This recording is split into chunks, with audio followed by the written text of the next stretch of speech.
normales. Una descarga eléctrica que presenta manifestaciones clínicas, ¿no? Esas manifestaciones clínicas van a ser de acuerdo a la clasificación que está en esta guía que ya les compartí. A ver. O sea, el tema es convulsiones febriles. Pero no hay convulsiones febriles sin ver qué son convulsiones. Claro que ustedes ya las han visto, pero veamos la tabla. Aquí está. Aquí estamos. Entonces, ¿cuáles son las características de las convulsiones, las crisis convulsivas en niños? Pues son diferentes. Usted no puede decir una convulsión. Tiene que decir si fue una ausencia, una mioclonía, una crisis tónica, una tónico-clónica, focalizada o no. Ya.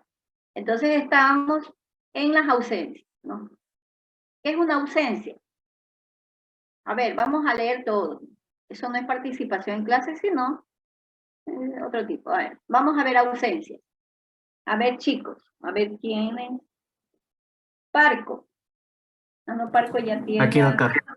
No. Pérez. No tengo Pérez. participación. Tiene para una participación.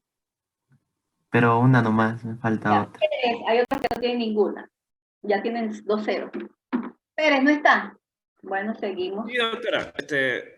Bien. A ver, ¿qué son las ausencias? Para usted. Las ausencias son de corta duración. Ya, ¿pero qué son?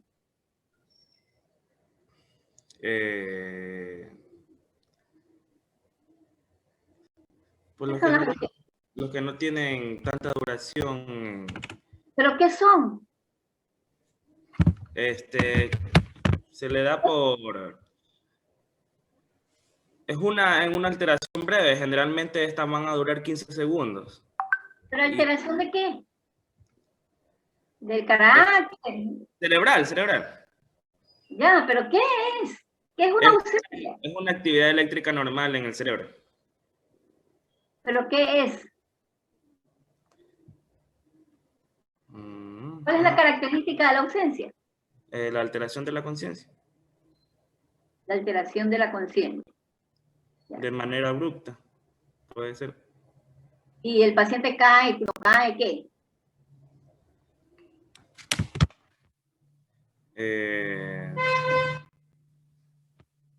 Es una detención de la actividad motora del paciente. También... cae y no va a tener aura. No se cae. El paciente se queda simplemente paralizado. Pierde la conciencia, pero la conciencia de estar presente se ausenta. Por eso se llama ausencia. Pierde la conexión con el medio donde está. Totalmente la pierde. Se detiene su actividad motora y se queda como paralizado. ¿No? Como cuando ustedes están en clases virtuales y están mirando la ventana o cualquier otra cosa y les hago la pregunta y ni responden, ¿no? Entonces ahí tienen una crisis de ausencia. O sea, se desconecta, es una desconexión total del medio, ¿no? Se detiene todo. Usted se fue a Marte, fuera de la Tierra. Entonces esa es una ausencia. Es detención de la actividad motora con alteración de la conciencia o de la conexión con el medio actual, ¿no? Y asimismo, la recuperación es abrupta, de un momento a otro, no es paulatina. De pronto se desconectó y de pronto se vuelve a conectar, ¿no? Y ni sabe qué le pasó. En estos casos no va a haber aura, no va a haber reacciones posictales. Recuerda que una convulsión tiene, ¿no?, la fase preconvulsiva, la fase convulsiva y la fase postconvulsiva. En este caso solo es la fase convulsiva, que en este caso es la detención de la conexión con el medio. Ya. Nada más pueden durar unos 20 segundos, son de muy corta duración, ¿no? Ya. A veces las interpretan como distracción. Cuando son niños, no, los padres dicen se distrae mucho, se desconecta. Entonces ya el neurólogo sabe que eso es una ausencia. No lo voy a poner como actuación en clase porque no hizo nada. Vamos con las mioclonías. ¿Qué son mioclonías? A ver, vamos a leer, esto no lo voy a calificar. Cualquiera. Son sacudidas breves, involuntarias. ¿Quién está hablando? Balcázar, doctora. Balcázar, sacudidas breves involuntarias, ya. Que se presentan únicas o de forma seriada. Y se puede ser uno o más grupos musculares, o sea, pueden participarse uno o más grupos musculares. Y Ya. de forma clínica se presenta de forma focal, puede ser segmentaria o de forma generalizada, aunque de difícil demostración en caso de presentarse una pérdida de conciencia. Y esta va a ser de muy breve duración y no sobrepasa la duración de la mioclonía. Y se van a precipitar con el despertar y no hay periodo posictal. Ya, haga un resumen de eso.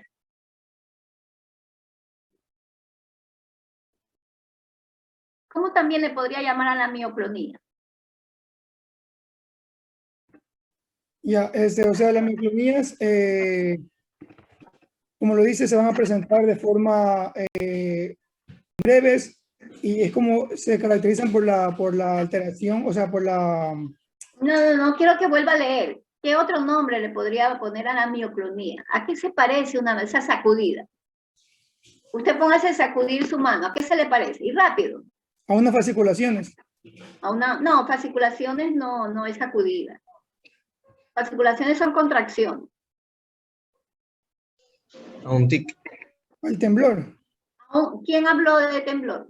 Yo, Balcázar, hablé de temblor. Balcázar, exacto. Una mioclonía es un temblor.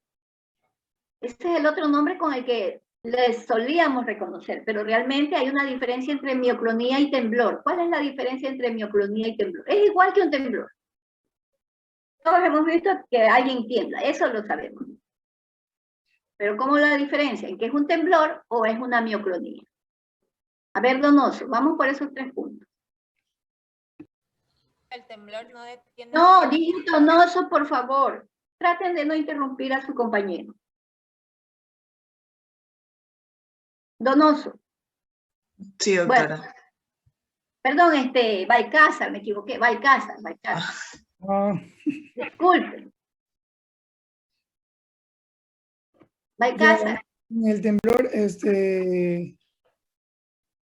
se detiene la extremidad. O sea, el temblor es un movimiento involuntario. Y No, ya sé, pero ¿cómo usted lo diferencia? ¿Cómo sabe que es temblor o cómo sabe que es mioclonía? Dígalo rápido y breve. Eso tiene que haberlo visto. por la pérdida de conciencia. No, la mioclonía casi no tiene pérdida de conciencia.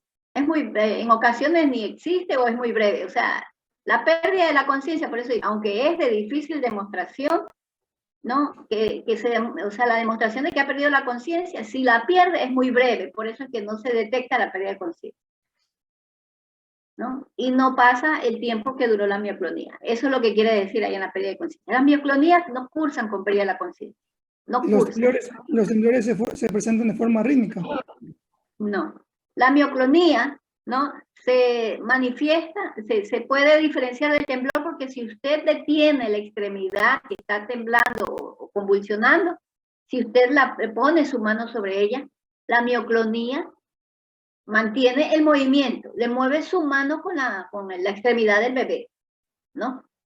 En cambio el temblor no, usted coge la manito del bebé, la detiene, solo la detiene, pone su mano encima de él y el temblor se detiene. Esa es la diferencia.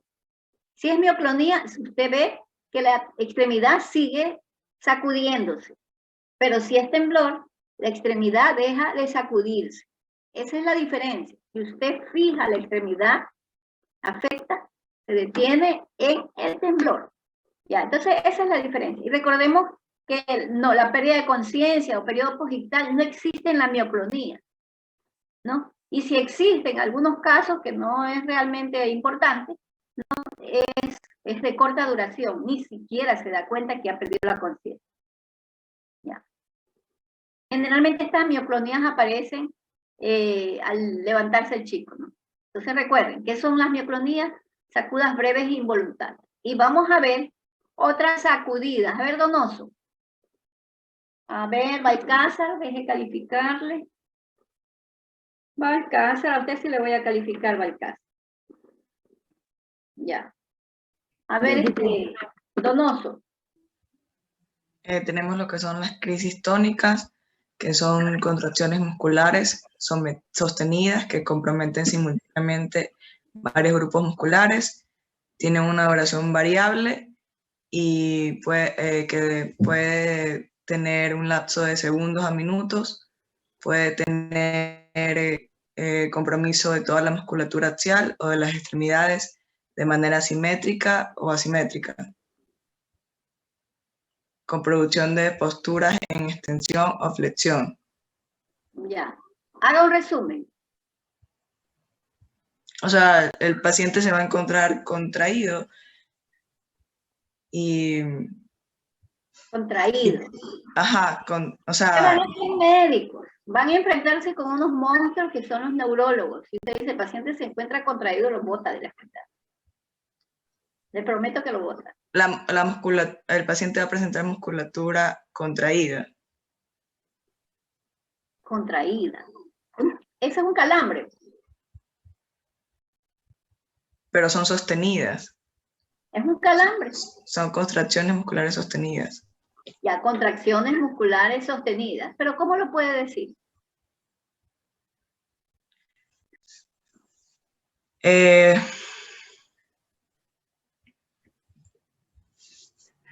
Las crisis...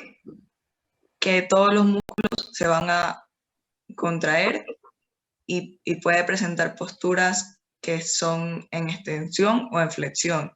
Ya, grupos musculares que van a estar contraídos de manera sostenida, ¿no? De manera sostenida, ya. Adoptando que pueden ser tanto músculos flexores como extensores. No necesariamente van a ser contracciones nada más, ¿no? Puede Músculos extenderse o extensores. flexionar. Ya, o pueden ser flexores. Si el paciente tiene contraída la musculatura paravertebral, ¿qué posición adoptará? ¿Cómo se llama esa posición?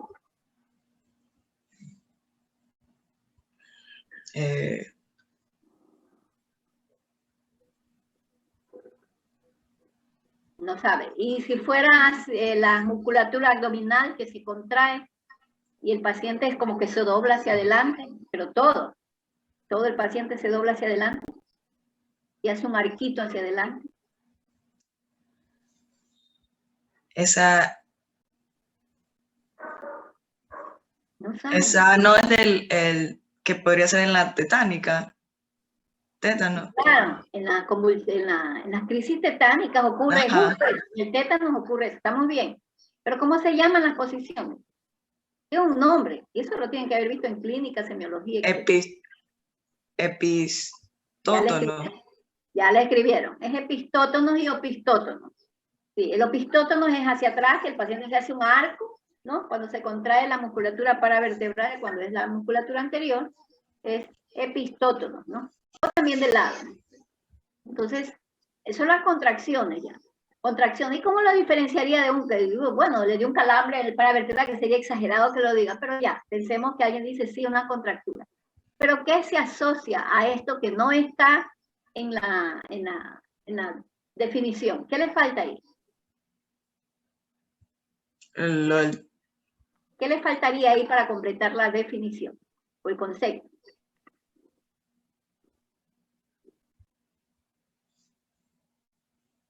¿Qué le faltaría? Diga. Involuntarias. Claro, es involuntaria, pero ¿qué se asocia a una crisis convulsiva? Hay algo ahí que no está, pero está. El aura. No, entendido. Puede que tenga aura, no, pero dentro de la crisis convulsiva, ¿cómo está el paciente en ese momento?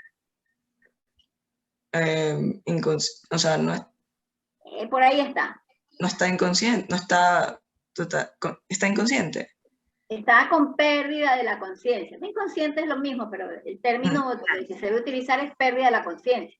No está aquí en la definición, pero también las crisis tónicas, que luego vienen las clónicas y las tónico-clónicas, son con pérdida de la conciencia, recuerden. Todas estas comprometen la conciencia. Y primero el paciente pierde la conciencia generalmente y después empieza la crisis tónica, ¿no?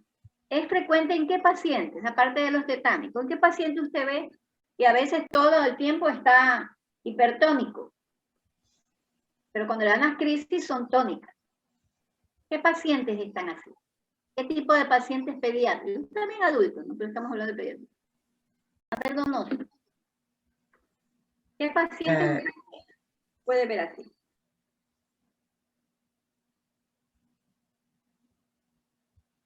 Los pacientes con parálisis cerebral infantil, no los puedo esperar todo el día. Los niños con parálisis cerebral infantil, ¿no? Especialmente esos que tienen kernícterus, ¿no? Son hipertónicos, ustedes los ven, y con la crisis como que se estiran, como que se estira, y la mamá dice, no, se está estirando, no está convulsionando. Encima vira los ojitos, ¿no? Y tiene un óculo giro. Entonces, ¿no? Y empieza con cialorrea. Esa es una crisis tónica, o sea, puede estar asociado a otros síntomas vegetativos. Las crisis tónicas no siempre están solitas, solo a contractura. Hay pérdida de la conciencia en todas, ¿no? Pero pueden haber otros síntomas vegetativos, ¿no? Y óculos giros. Los óculos giros, que son los ojitos hacia atrás, hacia un lado, o la mirada fija, y cialorrea. Entonces van a ver todos esos síntomas. Bueno, entonces no tenemos duda sobre las mioclonías y sobre las ausencias y crisis tónicas. Vamos con las crisis clónicas. Vamos a ver. A ver, ¿quién quiere participar aquí? Veamos a quién le falta apuntar. Ventimilla, doctora. Ventimilla, Ventimilla, sí, pues no tiene nota de ningún tipo. A ver, Ventimilla, ¿qué son las crisis clónicas? Estas van a ser sacudidas que van a tener un ritmo, son bruscas, por lo general van a ser simétricas y comprometen, esto va a ser importante porque comprometen varios grupos musculares que pueden llegar a ser flexores y extensores y pueden durar entre minutos a segundos. Ya. ¿Qué ritmo siguen las clónicas? Porque es con ritmo. O sea, son rítmicas. Son rítmicas, no siguen un ritmo específico, no bailan los chicos. Bueno, ¿cómo usted me diferencia? ¿Qué otra convulsión tiene sacudidas bruscas? ¿Qué otra?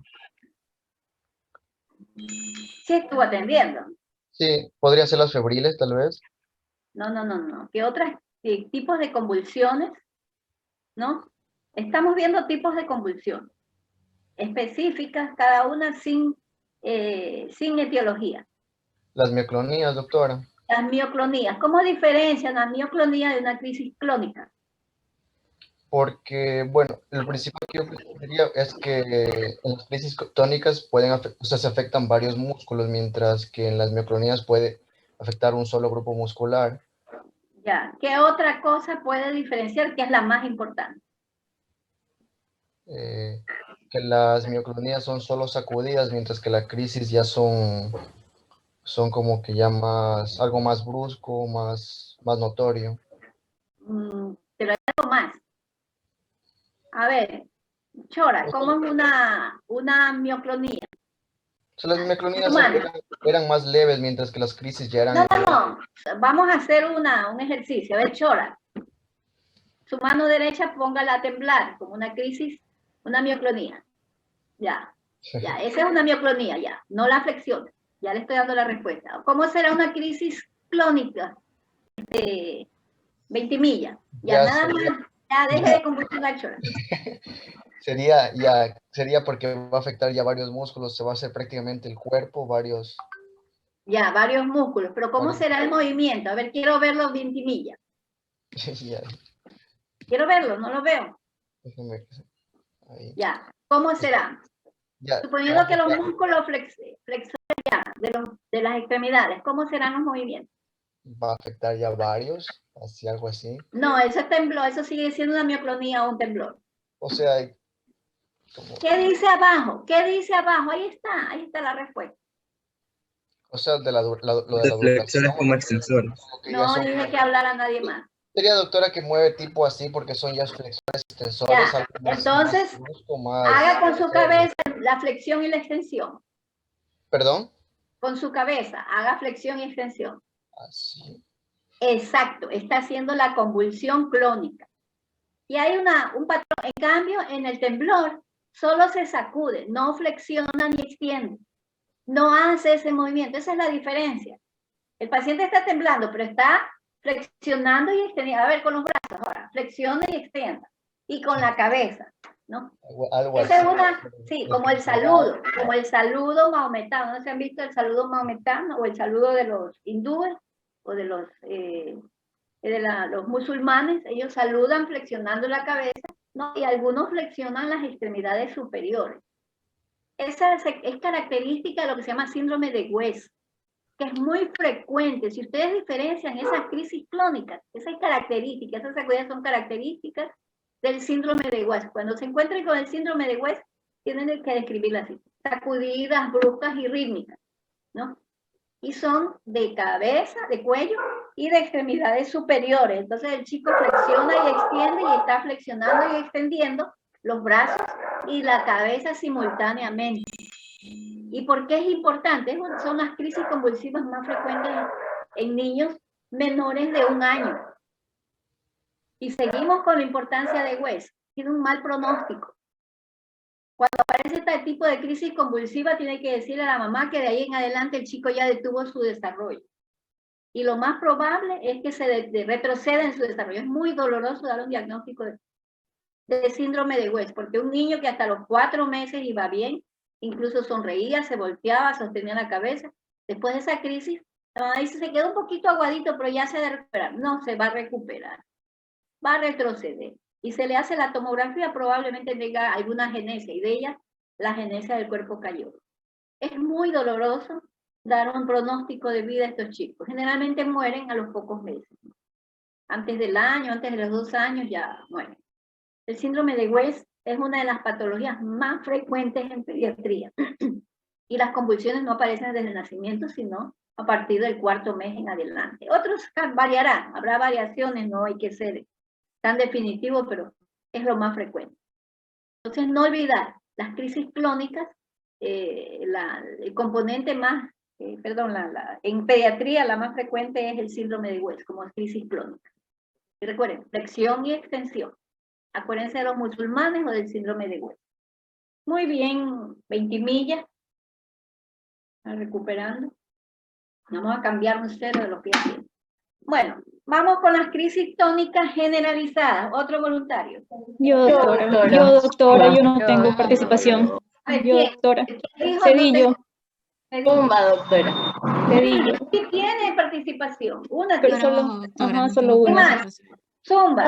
Por fin aparece Zumba. Vamos con Zumba que no tiene nada. Zumba. ¿Qué son crisis tónico-clónicas? Bueno, estas crisis, en primer lugar, van a estar precedidas por un aura. Va a tener un inicio súbito con la pérdida de la conciencia. Va a tener varias fases. Va a aparecer primero la fase tónica, que va a tener posturas alternantes, que pueden ser en flexión o extensión. Luego va a seguir la fase clónica, que esta es un poco más prolongada, y puede acompañarse con fenómenos como midriasis, sudoración y taquicardia. Luego hay un periodo postictal, ya luego de la fase, y puede prolongarse a varios minutos. Ya, estas son las convulsiones más conocidas que diagnosticamos enseguida. Pero asimismo son las convulsiones que nos pueden engañar, ¿no? Porque hay chicos que imitan bien, para eso son actores, muy buenos. En las películas ustedes ven cómo estos actores convulsionan de verdad, uno dice, está convulsionando de verdad. Y entonces, como usted dijo, tiene un periodo de aura, son 3 periodos. Aurea, el aura no se considera que sea una parte de la crisis convulsiva, pero vamos con los periodos. Periodo tónico, igual que mencionamos, el paciente se pone tieso. Luego el periodo clónico, con sacudidas, pero ya es de todo el cuerpo, flexión y extensión, y son muy fuertes, muy fuertes, ¿no? El paciente antes de eso perdió la conciencia, ¿no? Posteriormente, durante la fase de recuperación o el periodo postictal, ¿no? Puede presentar alteración de los esfínteres, que puede ser durante el periodo clónico también, ¿no? Hay fenómenos vegetativos, midriasis, sudoración y taquicardia. Recordar eso.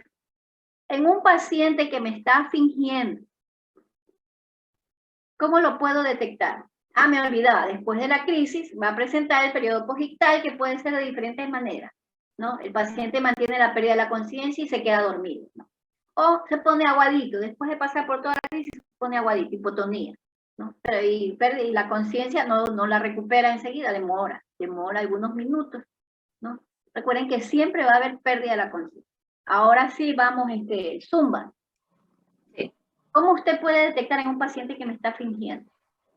Porque los chicos son buenos. Y los adolescentes no. O sea, en primer lugar no va a tener pérdida de la conciencia, también por No, los el chico se le desmaya, le cierra los ojos y se cae. Usted no sabe que no ha perdido la conciencia. puede ser por la midriasis, la taquicardia. Ah, me cierra los ojos y como se pone unas gotas de atropina ya. ¿Qué más?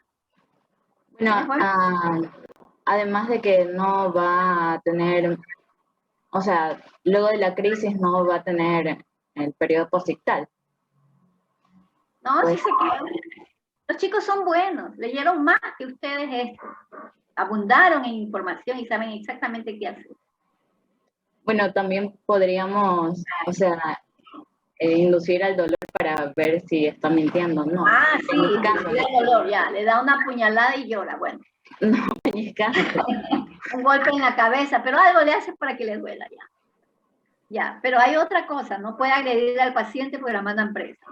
La acusa. Los pacientes son muy buenos. Recuerde que estamos hablando aquí de un adolescente, ¿no? O un escolar acompañado de sus padres, entonces va a ver quién la acusa y dice, no, si lo maltrató, le hizo llorar. También No, puede, entonces, o sea, tiene Le da un placebo. el control No. del Le puede dar un placebo. de hecho, saben cuando le ponen el placebo, ¿no? Saben que no tiene el efecto, están esperando el efecto, ¿no? Y esperan el efecto de qué. ¿Qué es lo que esperan ellos? Que le ponga qué cosa. ¿Con qué controla la crisis? Diazepam. Con diazepam. Espera el efecto del diazepam que es casi inmediato, ¿no? Entonces, como no lo encuentra, sabe que no le está poniendo diazepam. Porque ya ha pasado por eso, en otras ocasiones le han puesto agua destilada. Bueno, entonces hay algo importante. Le pregunta al paciente, ¿te acuerdas de la convulsión? ¿Qué le va a decir el chico que convulsionó? A ver, zumba. Sí.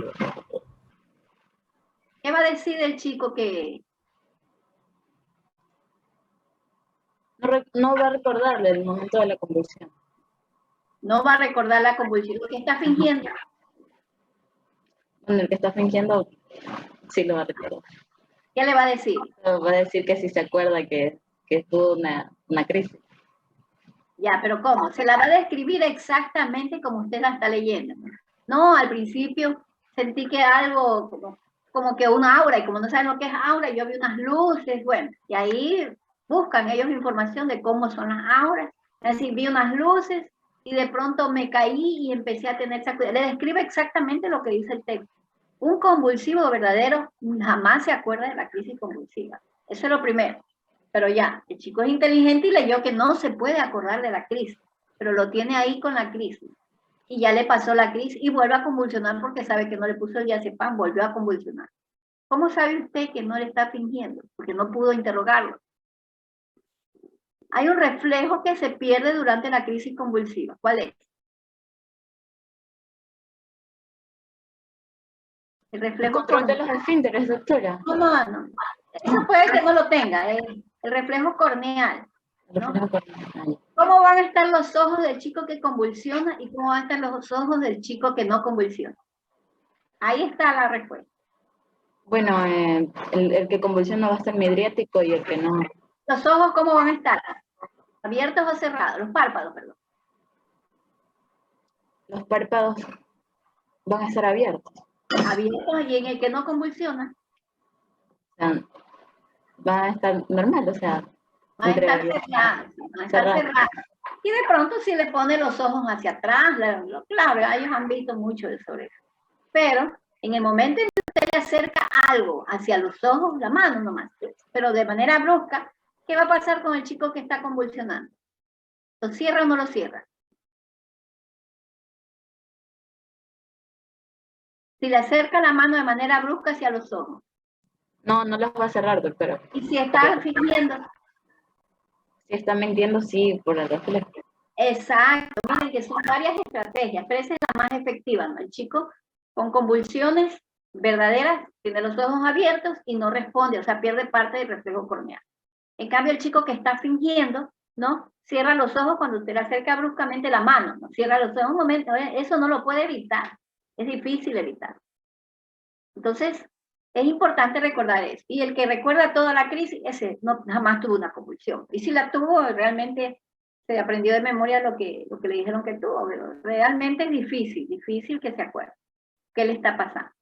Entonces esas son las clónicas generalizadas. No olvidar que tiene el aura y los 3 periodos, tónico, clónico y la fase posictal. Muy bien, Zumba. Ya. Ay, me equivoqué y lo puse acá al principio, hoy día. Ya. Bueno. Entonces vamos con las crisis atónicas. Ese es fácil. Yo, doctora. No, todavía hay tiempo. Las crisis atónicas, pérdida súbita y brusca del tono muscular, es decir, el paciente cae, pierde el tono, se quedó sin fuerza muscular, son de corta duración, estaba caminando y ¡pum!, se cae. Un desmayo, pero sí, la conciencia no se afecta tanto. Son de corta duración, puede ser generalizada la pérdida del tono muscular o solo segmental. El paciente se cae y puede tener heridas, ¿no?, por la caída. Esas crisis atónicas no son tan frecuentes, pero sin embargo es importante recordar. Luego tenemos las crisis focales simples, donde no hay alteración de la conciencia. Recuerden, las crisis focales simples no hay pérdida de la conciencia, ¿no? Ella sabe que le ha pasado, porque lo va a reportar el mismo paciente, va a estar consciente de lo que le está pasando. Y las crisis son motoras principalmente, pero también pueden ser autonómicas, somatosensoriales, que percibe olores, ¿no?, psíquicas, ¿no? Y van a cada manifestación va a estar relacionada con el área cerebral específica. Estas crisis focales son de poca duración, ¿no?, pero pueden progresar a la generalización secundaria. Las focalizadas pueden generalizar. Y ya una vez que se generaliza, ahí ya pierde la conciencia. Entonces el paciente de pronto puede recordar solo el evento de la focalización, que inició, que el brazo se le movía, ¿no? Y de pronto ya no se acuerda. Y ahí ya no sabe, hasta que está en el hospital, no sabe qué le pasó. Entonces, son un poco frecuentes en niños. Luego las focales completas, ya. Aquí ya, estas focales complejas ya tiene alteración de la conciencia. Ya no se acuerda el paciente. Pierde la conciencia de lo que le pasó, ¿no? Generalmente son de larga duración, estas complejas son de larga duración. Recuerden que las focales simples son de corta duración. Su origen está en el lóbulo temporal, entonces por ello es que el paciente no tiene conciencia de lo que le ha pasado. Y estas de aquí inician con un movimiento de automatismo, una crisis de ausencia, chupeteo, movimientos extraños del paciente, ¿no? Parpadeo, en los chiquitos puede ser incluso de remo o pedaleo, ¿no? Y posteriormente se generaliza, ¿no? Siempre se generaliza. Y tienen el periodo posictal, o sea, es una crisis focal compleja, consiste en una simple que se continúa con una generalización, pero no recuerda ningún evento del paciente. Y entre las crisis previas están los automatismos. Empieza con un chupeteo, a veces los chicos están sentados y empiezan como que están chupando un helado, y con la mirada fija. Ahí empezó la crisis focal compleja. Y a medida que va avanzando los minutos, el chico cae y empieza con la convulsión generalizada, ¿no? Las partes, el tipo de crisis autonómica más frecuente es el chupeteo. También la mirada fija. Eso también, el parpadeo, mirada fija. Entonces los chicos están que parpadean y lo llama y no logra captar su atención porque está inconsciente, ya perdió la conciencia. Y luego pierde el tono y empieza la crisis. Ya. Espasmos infantiles, ¿no? Son crisis epilépticas que ocurren durante el primer año de vida. Ya. En esto es parecido a las crisis, a las clónicas, a las convulsiones clónicas. Son contracciones musculares simétricas o asimétricas, bilaterales, es decir, los dos lados, tanto mano izquierda, brazo izquierdo, brazo derecho, flexión y extensión son parecidas a las clónicas, pero estas son más fuertes. Ocurren en salvas y comprometen los músculos de la nuca, lo que les mencionaba antes, el tronco, de extremidades, ¿no? Y se inician en la mañana, generalmente es en la mañana. pero posteriormente estos espasmos infantiles, que aquí ya puntualmente hablamos del síndrome de West, ¿no? Ocurren más en la mañana, pero después, al pasar el tiempo, a medida que se deteriora el paciente, ya las convulsiones son todo el tiempo, ¿no? Y son de difícil manejo. Entonces, espasmos infantiles al inicio responden al tratamiento, pero después ya no responden al tratamiento, ¿no? Imagínense para una mamá que tuvo un chico Michelin, un gordito, muy bonito, que sonreía, que se miraba, que sostenía su cabeza, que jugaba algo, y de pronto ya no existe ese niño. Y verlo poco a poco deteriorarse es muy doloroso. Para esto hay que tener un equipo de trabajo con la mamá, porque realmente no vamos a conseguir nada. Bueno, entonces esos son los tipos de convulsiones que hemos visto. Recordemos que las más frecuentes son las crisis atónicas, las clónicas generalizadas, las clónicas, las mioclonías, recuerden el temblor, las crisis tónicas, que son parte también de la crisis tónico-clónica generalizada, y las ausencias. Entonces esas son las más frecuentes. Las focales simples y complejas son parte de las otras. Ya. El tratamiento no lo vamos a ver, pero el tratamiento generalmente, porque no está dentro del plan analítico, pero aquí creo que no lo tenemos, pero el tratamiento el tratamiento de las crisis convulsivas ha pasado por muchos procesos. Por aquí está. Durante un tiempo se utilizaba el fenobarbital y la fenitoína como primer fármaco de elección, ¿no? Pero en la medida que han progresado los tratamientos, ¿no? Hemos pasado también por cambios en la terapéutica de las crisis convulsivas. Actualmente, el fármaco de primera línea durante la crisis, durante el evento convulsivo, ¿cuál es? El midazolam. El diazepam. Midazolam después tiene que intubar al paciente. Es el diazepam, aunque el diazepam también puede producir parálisis respiratoria. La dosis del diazepam es en 0.2 a 0.3 miligramos. Eso también tienen que saberlo. Pueden poner hasta 0.5 miligramos, ¿no? Entonces, si está convulsionando el paciente, tienen que ponerle oxígeno, una vía para mantener líquidos, ¿no? Oxígeno y diazepam. Siempre hay que poner oxígeno. Recuerden que toda crisis convulsiva produce hipoxia. Entonces, obligatoriamente tienen que ponerle oxígeno. Déjenme ver, por aquí tiene que estar. Aquí está, ya. Entonces, diazepam 0.25, o sea, 0.2 a 0.3, la dosis estándar, pero puede llegar hasta 0.5 por kilo. Deja aumentarle el zoom de la imagen. Arriba, doctora, donde está el más. Ahí. Ya, entonces aquí está el diazepam. ¿Ustedes no me dejan? A ver, ahí está. Es la primera línea. También pueden utilizar el lorazepam. Recuerden que no lo pueden administrar de golpe. Hay que ponerlo en un Volutrol, ¿no? Para que pase por goteo. En 5 minutos puede repetir la dosis. Entonces, si sigue convulsionando, pasamos al fármaco de segunda línea, ¿no? Que es la fenitoína. La dosis de ataque de la fenitoína es 20 miligramos por kilo. Es altísimo. 20 miligramos por kilo, ¿no? También en infusión continua durante una media hora. Ya. Si continúa convulsionando, ¿no? Pasamos a 10 miligramos por kilo adicional, pero eso ya es un tratamiento de mantenimiento, ¿no? Vamos al tercer fármaco. Aquí continuamos con la fenitoína, que es la dosis de mantenimiento, de impregnación. La una es dosis de ataque y la otra es dosis de impregnación, 10 miligramos por kilo. La dosis máxima viene a ser 30 miligramos, ya se impregnó el paciente, y posteriormente pasamos a la dosis de mantenimiento de la fenitoína, que es de 5 a 7 miligramos por kilo. Entonces, ataque 20 miligramos. Completa la dosis después con impregnación 10 miligramos. Luego pasamos a la dosis de mantenimiento, que es de 5 a 7 miligramos por kilo día, distribuido en 2 dosis. ¿Ya?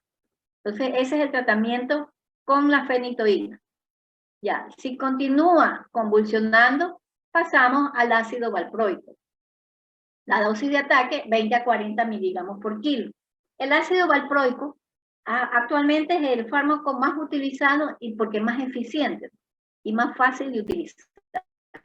Entonces la dosis 20 a 40 miligramos por kilo, ¿no? Y lo puede utilizar de mantenimiento en las mismas dosis, pero ya no en una sola administración, sino que lo fracciona en 3 o 4 dosis diarias.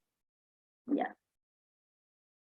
Si continúa convulsionando, ya lo pasamos al fármaco de tercera línea, que es el fenobarbital, es decir, la fenitoína y el ácido valproico son la segunda línea. La tercera línea es el fenobarbital.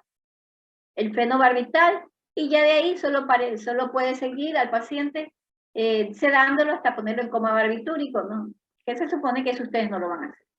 Continúa convulsionando, sigue con el fenobarbital. Ya, la dosis del fenobarbital de ataque es de 15 a 20 miligramos por kilo. 15 a 20, parecida a la fenitoína, ¿no? Luego la dosis de impregnación completa con 10 miligramos por kilo, igual que la fenitoína. Y cuando ya se va a la casa, en caso de que usted le mantenga el fenobarbital, que no siempre va a ocurrir, la dosis de mantenimiento es 5 miligramos por kilo. 4 a 5 miligramos por kilo. Esas son las dosis que las tienen que aprender. Yo no se las voy a tomar pero sin embargo en la práctica diaria tienen que conocer la dosis del fenobarbital, de la fenitoína y del ácido valproico, porque es como el uso de ampicilina, ¿verdad? Con tantas crisis convulsivas, tienen que recordar esas dosis.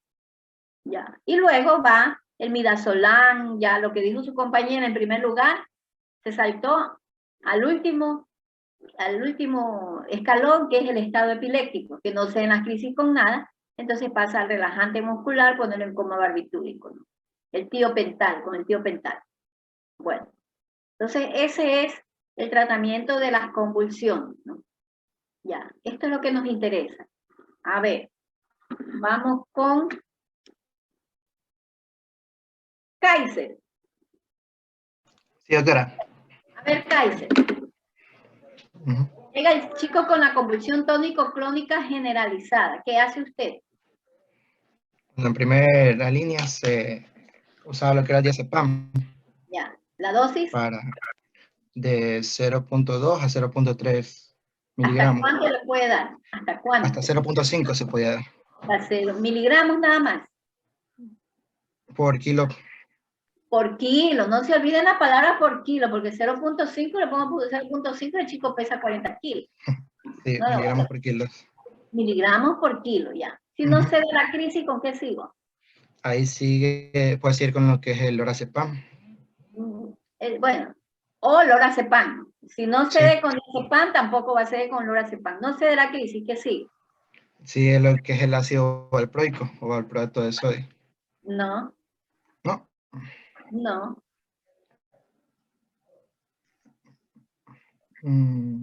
La fenitoína. Entonces. La fenitoína. ¿La dosis de ataque cuánto era? Esa no importa si no la dice correcto, pero igual hágale pues. De 20 miligramos por kilo. 20 miligramos por kilo. Y para completar la dosis de impregnación, ¿cuánto será? ¿Cuánto le pongo? Podría ponerle 10. No podría, le pone 10 miligramos por kilo, porque continúa la dosis de impregnación y continúa el tratamiento con fenitoína. Si va a continuar el tratamiento con fenitoína, ¿cuál será la dosis de mantenimiento? Tendría que ser entre 5 a 7 miligramos. 5 a 7 miligramos, ya. Pero no le dio la crisis con la dosis de ataque de fenitoína. ¿Cuál sigue? Ahí sí seguiría el ácido valproico. El ácido valproico. ¿Cuál es la dosis de ataque del ácido valproico? De 20 a 40 miligramos por kilo. Ya. Si continúa usted el tratamiento con ácido valproico en la casa, ¿cuánto le dará?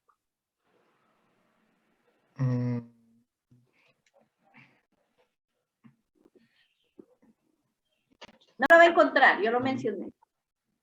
No recuerdo. Es la misma dosis, sino que fraccionada, ya no es de una sola, como dicen en el ataque, sino cada 6 o cada 8 horas. Algo que me olvidaba, el ácido valproico, no, a veces hay que aumentar la dosis. La dosis puede llegar hasta 45, 50 miligramos. Puede aumentar la dosis. Generalmente iniciamos con 20 por kilo día, y poco a poco se va incrementando la dosis, en la medida que el chico responde. Porque hay una característica, los que hemos trabajado con niños, sabemos que si que de entrada empezamos con 20, algunos neurólogos empiezan con 15, incluso después de que yugularon la crisis para el tratamiento. Lo dejan una semana al chico y van viendo si responde. Si responde a ese tratamiento y no vuelve a convulsionar, le dejan con esa dosis. Si no responde, le van aumentando aproximadamente entre 2 y 5 miligramos por kilo día. Y van subiendo la dosis hasta que encuentran la dosis exacta. Hay chicos que responden con 20, otros con 27, con 25, otros con 40. Algunos han llegado hasta 50. Entonces, no, eso ya depende de la variabilidad individual. La dosis definitiva del ácido valproico puede llegar hasta 50, pero varía, es muy variable. Ya. No respondió al ácido valproico. ¿Qué sigue? Ahí sigue lo que es el fenobarbital. ¿A cómo? A 15 a 20 miligramos por kilogramo. Ya. Y si no respondió al fenobarbital, ¿qué hago con este paciente? Ya tendría que hacer lo que es la administración del midazolam y inducir al coma barbitúrico. Ya, muy bien, muy bien, muy bien. Ya, entonces estamos claros con ese tratamiento. Ahora sí vamos Doctora, a... tengo una pregunta. Dígame. ¿Cuánto tiempo se tiene que esperar para decir que el tratamiento que se está utilizando no tiene buenos resultados? Por ejemplo, empiezo con diazepam o lorazepam y ¿cuánto tiempo El chico espero? sigue convulsionando y no pasan más de 30 minutos y vuelve otra convulsión. O sea, ya cae y sigo el segundo nivel. Para un poquito la convulsión o no para la convulsión, espero 30 minutos y vuelvo. Y el chico sigue convulsionando y sigue convulsionando y sigue convulsionando. Es desesperante. Y con el padre ahí al lado, por eso es que ahora hay las áreas de choque donde entra el paciente y el familiar queda lejos, a 1 kilómetro de distancia, porque siempre el familiar interfiere con el tratamiento. Porque no podemos ir poniéndole droga, más droga, más droga, porque vamos a inducir al paro respiratorio. Entonces, poco a poco vamos avanzando, sigue convulsionando, está con oxígeno, el neurólogo se le dice, ya tienen 2 horas y sigue convulsionando, bueno, pasemos al fenobarbital, o ya póngale, algunos ya se saltan, como dijo su compañera, el midazolam, póngale midazolam, Doctora, lo vamos a inducir al coma barbitúrico, dígame. y ahí está la clasificación que se da como el estatus epiléptico refractario y el suprarrefractario, que lo clasifican como el estatus epiléptico solo de 5 a 20 minutos, y ya el refractario de mayor a una hora o mayor a 1 hora, y el suprarrefractario que ya es mayor a 2 horas y ya hasta cuando el paciente siga convulsionando. Sí, o sea, y hablamos de estatus epiléptico cuando los chicos no han tenido más de media hora de intervalo entre una crisis y otra. Entonces, cuando van 3, 4 crisis y entre crisis y crisis no han pasado ni 30 minutos, estamos ya hablando ahí de estatus epiléptico antes de pasar las primeras 24 horas. Ya no se espera como antes. En la clasificación antigua, se esperaba que el paciente convulsionara 24 horas. No había el espacio interictal, no se tomaba en cuenta. En la clasificación actual se toma en cuenta el espacio interictal, entre crisis y crisis. Bueno, ese no es el tema de clase, pero es interesante. El flujo de tratamiento, no se olviden, el flujo de tratamiento, diazepam, fenicoína, ácido valproico, fenobarbital y tiopental con el midazolam. Dígame. Doctora, ¿y en qué momento nosotros ya empezamos a pensar mandar al paciente a área de choque? Después de que ya no nos reacciona la primera dosis de... En la primera dosis de diazepam, usted ya lo tiene que mandar a área de choque. El hecho de que no responda a diazepam, que es excelente el diazepam, es un barbitúrico, ¿no? Porque si ya le ponen la segunda dosis, usted tiene riesgo que el paciente le haga un paro respiratorio. El diazepam produce paro respiratorio. Entonces va por la segunda dosis y el paciente como que me baja la saturación o se me va a parar, tiene que mandarlo al área de choque. A veces no hay espacio, así que hay que manejarlo ahí en emergencia con el familiar encima, y eso es peor porque hasta el médico convulsiona con el familiar. Es terrible, ¿no? Es terrible. Yo sé que todos, si me ocurriera lo mismo, perdón, me está llegando una llamada importante. Perdón, déjeme silenciar.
Disculpen chicos la interrupción, pero les comento que bajar el volumen ahí. No, tengo un familiar, una sobrinita, ¿no? Una sobrinita que viene con unos amigos mochileros de Suiza a mi casa. Pero yo estoy preocupada por eso de la variante Delta. Yo estoy fuera de la función pública, solo el contacto con el exterior son ustedes, los estudiantes, nada más. No tengo más contacto. Y la familia por teléfono. Ustedes que están en el exterior y saben lo que está pasando en el exterior, porque una cosa es ver las noticias, otra cosa es saber lo que está pasando. ¿No? Ayer tuvimos una reunión con unos compañeros que me asustaron. Pero a veces la gente exagera. Entonces mi sobrinita va a viajar llega el día sábado, o sea, son como más de 20 horas de viaje. Se embarca el viernes. ¿Qué saben ustedes de esa variante Delta? ¿Cómo está? Y se va a ir a Quito, a Mindo, toda esa zona. Huele a que nos va a tocar meternos en las casas por cuarentena otra vez. Es la variante más infecciosa que hay hasta ahora. Lo complicado es que las vacunas que están prácticamente no ayudan contra esa variante. Es que es la Delta y la Super Delta, ¿cómo es? Delta Plus. Yo tengo un paciente con la Delta Plus. Dicen que para la Delta Plus no sirven las vacunas. Entonces, tengo el compromiso de atender a mi familia porque cuando yo voy allá, me atienden de primero. Y me preocupa eso que... Pero doctora, yo creo que ella no debería como que recorrer mucho por el momento, porque igual el recorrido que hay de la Delta ahorita es un poquito fuerte. Y se supone que venía de Perú la señora, entonces hay que ver igual. Ajá. ¿Cuál Y usted señora? se está exponiendo, doctora. La señora que se murió ayer, ayer, la que tenía Delta. Pero ya se han muerto 4, pues. 4 Delta, no solo uno. Pero creo que la primera fue la señora, o sea, la que como... Delta Plus, la que falleció. Han fallecido más, doctora. Sí, ya están como 10 aquí muertos. Doctora, por experiencia propia, no reciba a nadie en casa, le hago la cara abajo, a nadie. Por recibir a un primo, lamentamos mucho la pérdida de mamá. No reciba a nadie, doctora. Y yo de Europa y han estado en Afganistán, han estado en Grecia, ¿no? Porque son mochileros, andan por todas partes. Preferible. ¿Cuántos son, doctor? ¿Cuántos son, doctora? ¿Son varios? Sí, son varios. Usted tiene un cuartito aparte, un cuartito bien aparte de su casa, así como... Mejor. Me voy a otro lado y les dejo la casa. Por lo menos por 2 semanas, sí, como para ver si presentan o no síntomas. Se quedan hasta la primera semana de agosto. Son 3 semanas. ¿Ves? Pero no se quedan aquí, sino que se van a Quito, se van a Mindo, se van al oriente, no se van a ver ballenas. Mucha exposición. O sea, demasiado. Hasta los que se murieron ya estaban vacunados, decían 2. 2 de los 5 que se murieron. Ya, entonces voy a llamar nomás para que suspendan el viaje, que ya han pagado todos los tours. Pagaron todos los tours, salían el domingo de noche, se iban ya a Baños, de Ambato, y de ahí se iban hacia el oriente, es la entrada hacia el oriente. Y de ahí El dinero se recupera, doctora, la vida, ¿no? Sí, ya sé. Es el precavido. Tienen razón. Pero fácil, doctora, si vienen unos días, ofrézcale un hotel por ahí cerca de su casa o algo por ahí. No puedo hacer eso con la familia. Ustedes no saben lo que... Nadie se debería ofender porque es la salud, doctora. Es verdad. Un familiar de mi abuelito vino a Estados Unidos y hicieron una reunión por la familia y a los 3 días nos contó que había dado positivo para COVID. Entonces, aquí también estuvimos preocupados, gracias a Dios no pasó nada, pero a veces por hacer excepciones es que pasan estas cosas. Están preocupados por su examen. ¿Quién les tomará el examen? ¿Quién sabe? Bueno, sí, porque es tan rápido la evolución, no se sabe, de pronto ahorita estamos hablando, el fin de semana pasa y llega el día del examen y no aparece la doctora Palma. No diga eso. Sí, estoy preocupada, muy preocupada porque no esperaba eso, no hemos hecho estos planes ya hace algún tiempo, desde el año pasado planificó, estábamos viendo cómo iba la evolución epidemiológica, he estado siguiendo la evolución. Claro que está vacunada, pero ellos no se cuidan, son jóvenes, ¿no? No se cuidan. Bueno, tengo que tomar decisiones para la vida, porque mi esposo es diabético, o sea, estamos vivos, hemos superado. Mi hija se contagió en el hospital y logramos no contagiarnos estando dentro de la casa, no. Parecía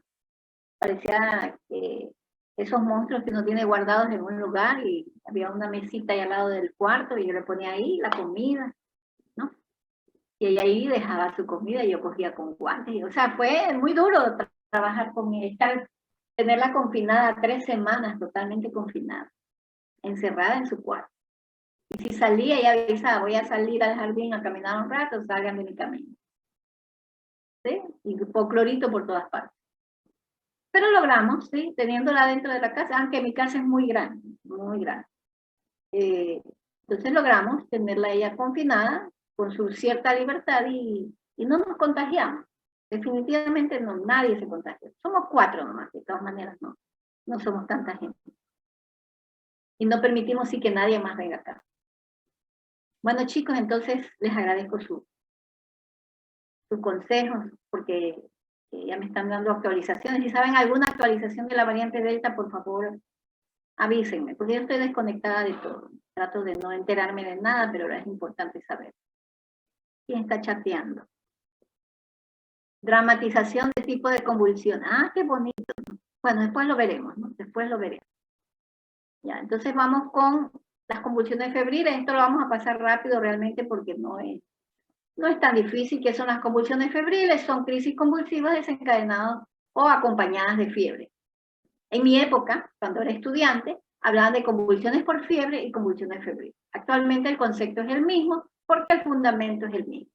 Y esta es la definición de la Liga Internacional contra la Epilepsia. Es una convulsión que ocurre en la infancia después del mes de edad. Antes del mes de edad no existe convulsiones febriles. No, y está asociada con enfermedad febril, pero no tiene infección del sistema nervioso central. Entonces, eso excluye el diagnóstico de convulsión febril. También excluye el diagnóstico de convulsión febril la existencia de convulsiones neonatales previas o convulsiones previas.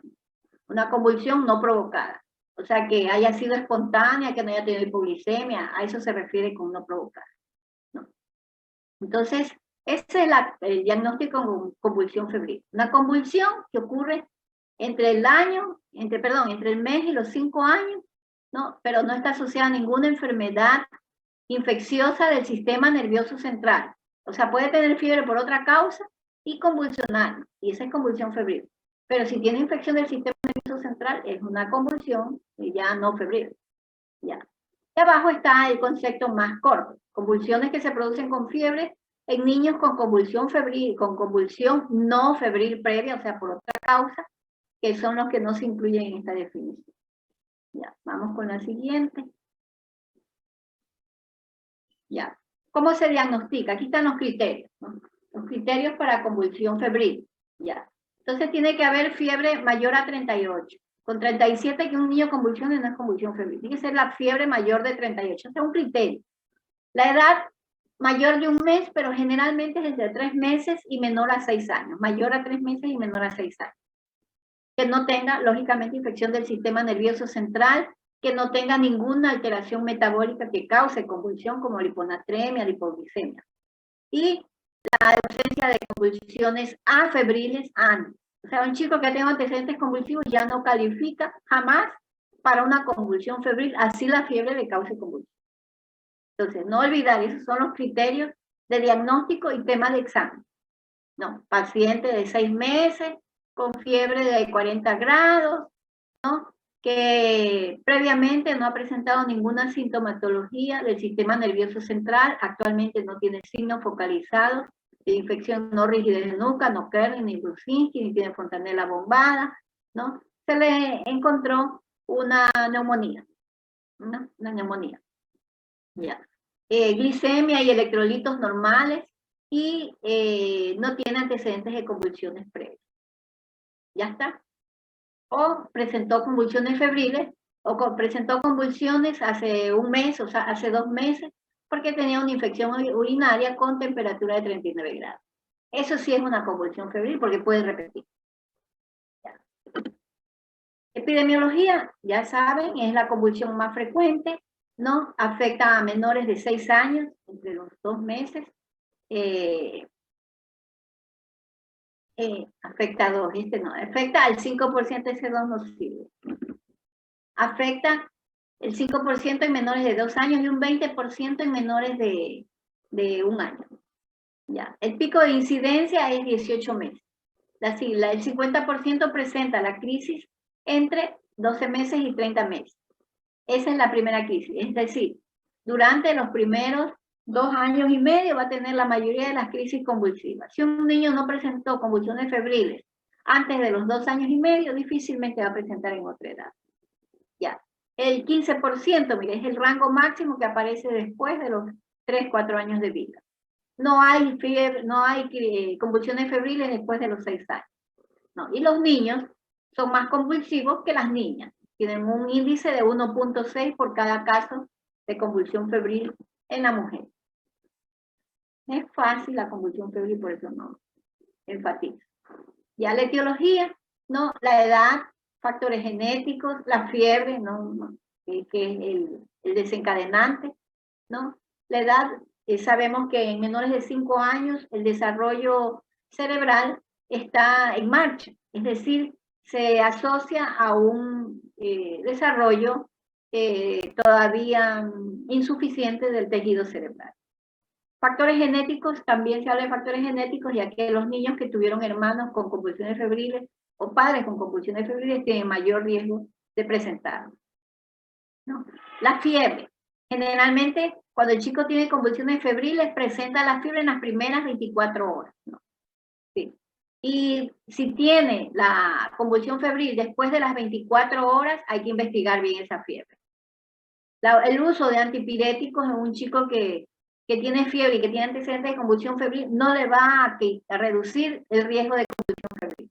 Es decir, el chico ya tiene antecedentes y hoy día tiene fiebre. Usted le va a dar antipiréticos, pero no le va a ceder, no va con eso a conseguir que no aparezca la convulsión. Puede aparecer, como no puede aparecer. Ya. Las convulsiones aparecen con temperaturas mayores de 38, 38.5, si es convulsivo febril le va a aparecer. Ya.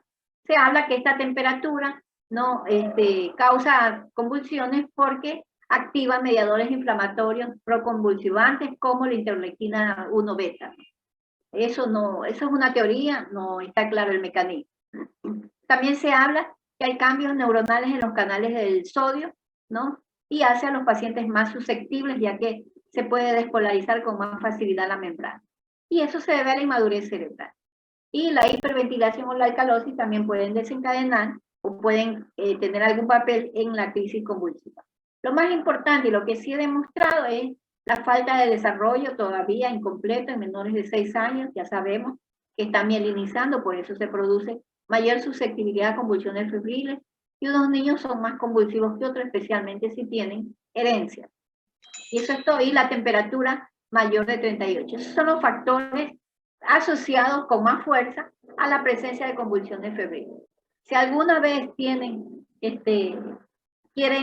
miren que es la convulsión más frecuente, quieren hacer una tesis sobre esto, vayan solo con los factores predisponentes. Y miren que aquí están. Acuérdense de esta clase. ¿Cuáles son los factores? Acuérdense que tienen que hacer test. Factores desencadenantes o asociados a convulsión febril, tenemos factores genéticos, la fiebre, la etiología de la fiebre, el nivel de fiebre o el grado de fiebre o la intensidad de la fiebre, ¿no? Presencia de mediadores inflamatorios. Si no los determinan en los exámenes, usted tiene que poner no NP, no ND, no determinado, ND, no determinado, ¿no? No importa, pero usted lo pone como indicador en su tesis. Que no se determinó ya no es su problema, pero debe estar. Entonces, todo paciente que se investiga convulsión febril debería pedir la interleuquina 1 beta para determinar si estos mediadores tienen algo que ver en la convulsión febril, ¿no? El sodio, cambios del sodio, cambios de la glucosa, ¿no? Que son el sodio porque tiene que ver con la despolarización de la membrana, ¿no? Y la glucosa porque también tiene que ver, ¿no? Si no hay buen nivel de glucosa, el problema de la bomba sodio-potasio ATPasa va a manifestar. Entonces, ese es otro factor asociado. La hiperventilación y alcalosis, hacer una gasometría, a ver si de pronto estos pacientes tienen un PCO2, ¿no? Bajo. O sea, refiere a alcalosis respiratoria, que tiene más injerencia en el sistema nervioso central. Entonces, miren que está interesante este tema. Me gustó bastante esta parte donde saqué. No olvidar, esos son los factores asociados que pueden estar asociados a convulsiones febriles. Ya. Y tenemos la etiología, ¿no? Edad, infecciones y vacunas. Se habla que la edad, ya sabemos que es parte de la inmadurez cerebral y condiciona la presencia de estas convulsiones. Ya hay virus que se han asociado a la presencia de convulsiones, como el virus de herpes humano, tipo 6. También el virus de influenza, que son los que cursan con mayores niveles de fiebre y pueden causar. Las vacunas, se habla que la vacuna antipertusis, así como estaba en el texto, es antipertusis o antitoferina de células enteras, presentan convulsiones entre 8 a 14 días posteriores, al día siguiente de la vacunación. Y cuando es la vacuna triple viral, ¿no? La sarampión, pertusis y ¿cuál es la otra? Y rubiola, ¿no? Cuando se vacunan de este tipo de vacuna, los chicos a la semana o a las 2 semanas presentan las convulsiones, fiebre convulsión. La vacuna tetravírica, que tiene aparte sumada la varicela, ¿no? Duplica la incidencia de convulsiones febriles. Entonces es importante saber qué esquema de vacunación tienen estos pacientes. Generalmente en nuestro medio tenemos la triple viral, no hay la tetravírica. Esa no existe en nuestro medio, en el Ministerio de Salud. En los consultorios privados sí la han de tener porque es costosa, ¿no? Y bueno, puede ocurrir que el paciente esté vacunado y presente convulsiones. Pero si vacunan al paciente con la triple viral de varicela, tienen menos riesgo de convulsiones febriles. El tema es muy interesante para investigarlo, ¿no? No todo está dicho. Ya, entonces, en clínica tienen que diferenciar si la convulsión febril es simple o compleja. Es importantísimo eso. Entonces, la convulsión febril compleja es la que tiene mayor riesgo de recurrencia, o sea, la que se va a repetir en otras ocasiones. La mayoría, un 75, 70, 75% son convulsiones simples febriles. Pregunta de examen, ¿cuáles son las más frecuentes? ¿Las simples o las complejas? ¿Cuáles son las más frecuentes, chicos? La simple. Las simples, ya. Generalmente son generalizadas. Las convulsiones febriles no son focalizadas. Si son focalizadas, son complejas, ¿no? Son generalizadas. Las simples duran aproximadamente hasta 15 minutos y no recidivan en las primeras 24 horas. Si repite la crisis, ya es compleja. No van a tener anomalías neurológicas. Generalmente la mayoría son de tipo tónicas, ¿no? Son tónico-clónicas. Esas son las tónico-clónicas generalizadas. Esa es la clásica. Fiebre, convulsiones tónico-clónicas generalizadas. Un porcentaje menor son solo tónicas o atónicas, esas casi no se ven. Generalmente duran 5 minutos. 5 minutos de la duración, menos de 15 minutos es el extremo, ¿no? Y los expertos, investigadores, dicen que si la convulsión dura menos de 10 minutos es simple, si dura más de 10 minutos es compleja. Ese es el punto de corte que ellos proponen para diferenciar entre una simple y una compleja. Pero puede ser que la simple dure hasta menos de 15 minutos. O sea, el hecho que dure 10 minutos todavía no le da la connotación de que sea simple o compleja. Ya. La somnolencia prolongada o que el paciente quede en coma o no recupere bien la conciencia, descarta la presencia de convulsión simple, no es simple, ¿no?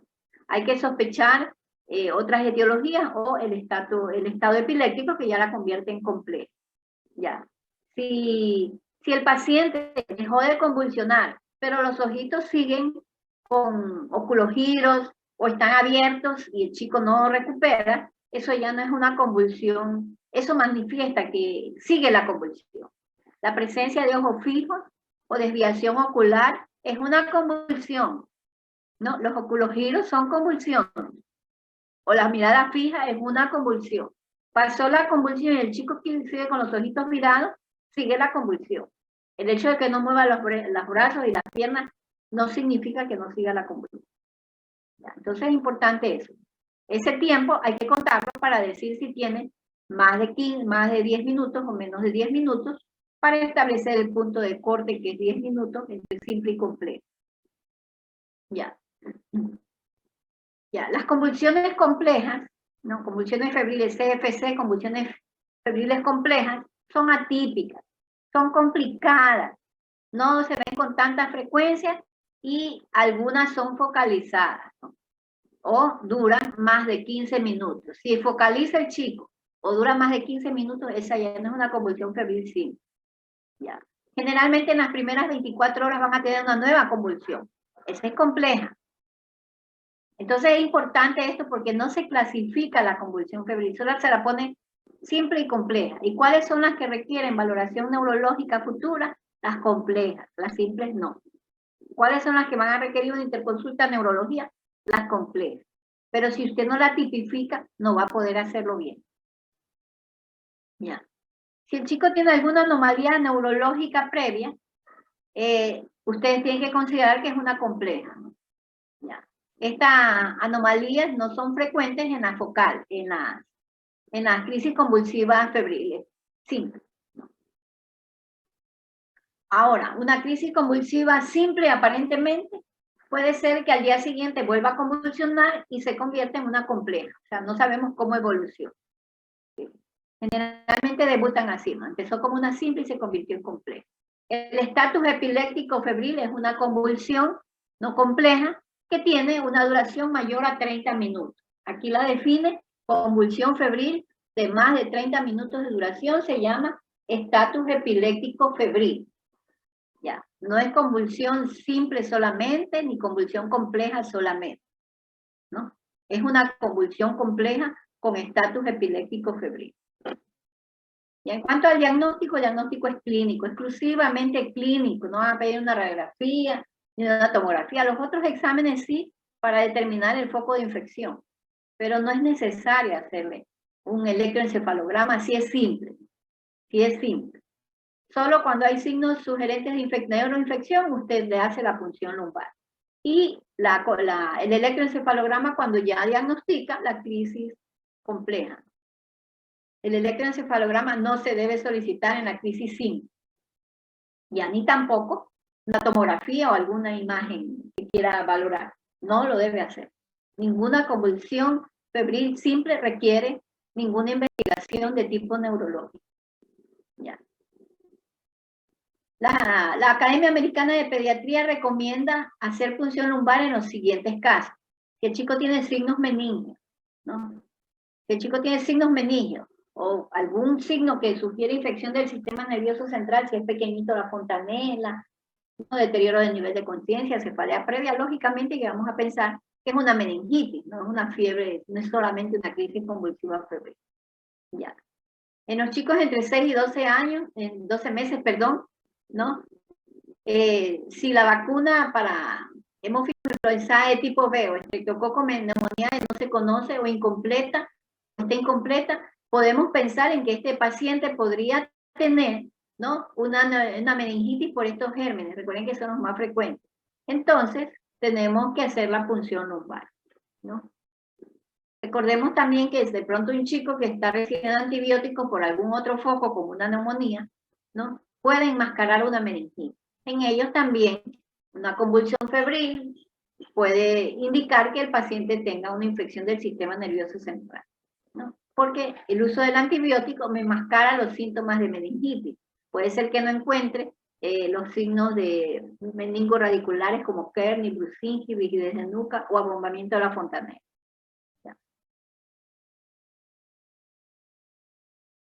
Ya, también se debe hacer la punción lumbar cuando la crisis febril se produce a partir del segundo día de enfermedad. ¿Se acuerdan que les decía que es en el primer día? Si aparece la convulsión a partir del segundo día, tenemos que preocuparnos ya más, ¿no? Entonces, sí, si convulsiona a partir del segundo día de la fiebre, tienen que investigar a través de una punción lumbar. O el paciente está en estado epiléptico, hay que hacer la punción lumbar. En estos casos, si la convulsión se presenta a partir del segundo día de la fiebre, hay que utilizar antibióticos y tratarlo como infección del sistema nervioso central y, lógicamente, hacer previamente la punción lumbar. Esas son las indicaciones, son precisas, ¿no? Y no necesitan mayor explicación. El diagnóstico, recordemos que el electroencefalograma, el diagnóstico es clínico. Ya mencionamos, el electroencefalograma no está indicado en los pacientes con convulsión simple, solo en las complejas. Ya. Si el paciente tiene 2 convulsiones en las primeras 24 horas, ya se considera compleja, también se debe realizar, y no se repite, aquí tampoco se debe realizar el examen de electroencefalografía porque no requieren, a menos que siga convulsionando el paciente. El electroencefalograma no le va a decir si el chico va a seguir convulsionando, definitivamente no. No hay sensibilidad, no hay una franca sensibilidad, y la neuroplasticidad cerebral le impide a usted dar un pronóstico de que un chico va a tener una convulsión compleja y le va a repetir. Generalmente esa es la que repite, pero no significa que el electroencefalograma le va a decir si tuvo una alteración electroencefalográfica, este paciente va a seguir convulsionando. Eso no ocurre, no es cierto, no va a predecir. Las neuroimágenes tampoco son necesarias en forma rutinaria, ¿no? Solo cuando presenta alteraciones de tipo neurológica fuera de la convulsión febril. Ya. Los exámenes complementarios, otros exámenes no están indicados, salvo para confirmar el diagnóstico de convulsión febril, salvo para descartar alteraciones de tipo metabólico. Ya.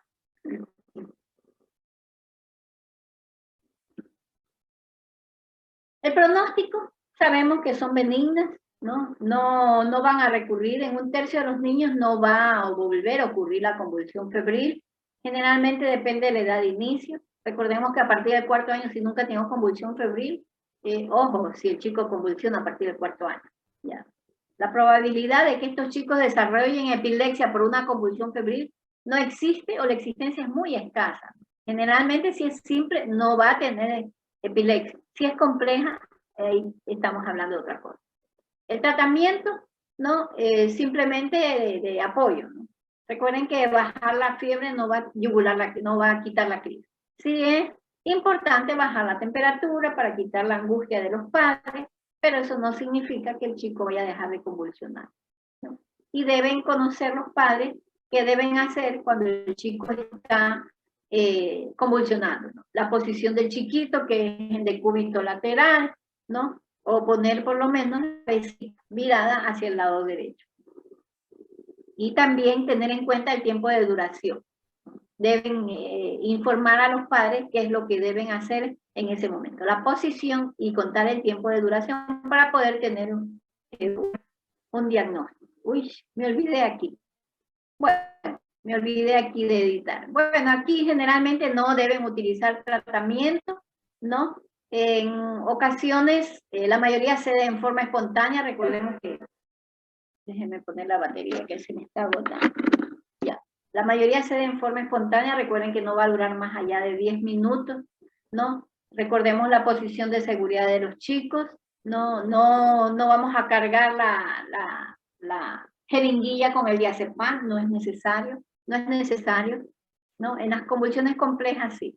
Entonces, si la duración es mayor de 5 minutos, usted puede pensar en utilizar diazepam, pero no le da el chance de diagnosticar si el paciente tiene o no una convulsión simple o compleja. Por eso es que no nos apuramos. Le ponemos oxígeno, una vía y podemos esperar. Pero la guía dice que si dura más de 5 minutos se le puede dar diazepam, si es que la estamos viendo, ¿no? Pero si ya convulsionó en la casa y llega al hospital y vuelve a convulsionar, ¿cómo se llamaría esa convulsión? Compleja. Compleja. Tenemos que utilizar el diazepam. No se olviden la dosis de 0.2, 0.5. Sí, hasta 0.5. Acá la guía dice que la dosis máxima 4 miligramos, ¿no? Ya. Perdón, dosis máxima 5 miligramos. El lorazepam es 4 miligramos. Ya. Bueno, usted puede utilizar diazepam sublingual, intramuscular, intrarrectal, puede utilizarla, ¿no? La solución la puede administrar por cualquier vía y es buena el efecto. Ya. Nada más. No edite esto porque esto solamente es para decir si la convulsión es compleja. Pues si es simple, no, y dura más de 5 minutos, poner oxígeno, no se olvide, en la vía, y tratar de esperar hasta los 10 minutos. Porque si usted no ve que la convulsión le dura menos de 10 minutos, no sabe si será simple o compleja. Pero si ya le repite, lógicamente, va a ser una convulsión compleja. Puede, por humanidad, ponerle el diazepam, ¿no? Antes de los 10 minutos. Bueno, y eso es todo. Así que vamos a descansar, son 9:17.